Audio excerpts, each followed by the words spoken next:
রকম পরিস্থিতি সৃষ্টি করতে চাইলেও, কোনো ষড়যন্ত্র করতে চাইলেও জনগণের ঐক্যবদ্ধ প্রতিরোধের মুখে কেউ টিকবে না ইনশাআল্লাহ। মাননীয় আমির, একটা প্রশ্ন ছিল যে আমরা দেখেছি যে আপনার দলকে নিবন্ধন বাতিল করা এবং আপনার দলকে বিদায়ী আদেশে নিষিদ্ধ করা হয়েছিল, এই বিষয়গুলো আলোচনা হয়েছে কিনা এবং সেটা কবে নাগাদ উঠতে পারে, বা আপনাদের প্রকাশ রাজনীতি করছেন এবং আপনাদেরকে বড় রাজনৈতিক দল আপনারা সামনে কি প্রত্যাশা করছেন, বা ডক্টর মোহাম্মদ ইউনূস উনি আপনারা কি প্রত্যাশা দিয়েছে, আশ্বাস দিয়েছে?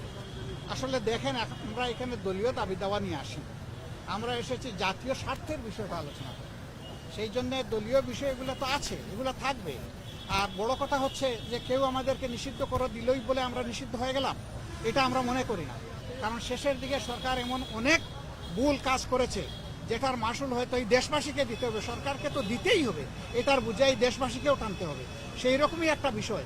আন্দোলন যখন তুঙ্গে, তখন আন্দোলনকে ডাইভার্ট করার জন্য জামাতে ইসলামীকে হঠাৎ করে নিষিদ্ধ ঘোষণা করে দেওয়া হলো। এটা সারা জাতি এই মতলব বুঝে, জাতি এটা গ্রহণ করে নাই বলেই আলহামদুলিল্লাহ রাষ্ট্রের সকল গুরুত্বপূর্ণ স্তরে এখন জামাতে ইসলামী সহযোগিতা করে যাচ্ছে এবং রাষ্ট্র আমাদেরকে অনুরোধ করছে। আমরা এটাকেই যথেষ্ট বৈধতা মনে করি, এর চাইতে বড় বৈধতার আমাদের প্রয়োজন।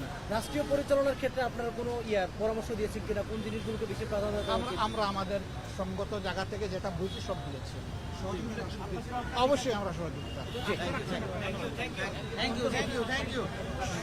সরকার শুরু হলো, আস্থা কেন রাখবো না? এটা তো জনগণের বিপ্লবের সরকার।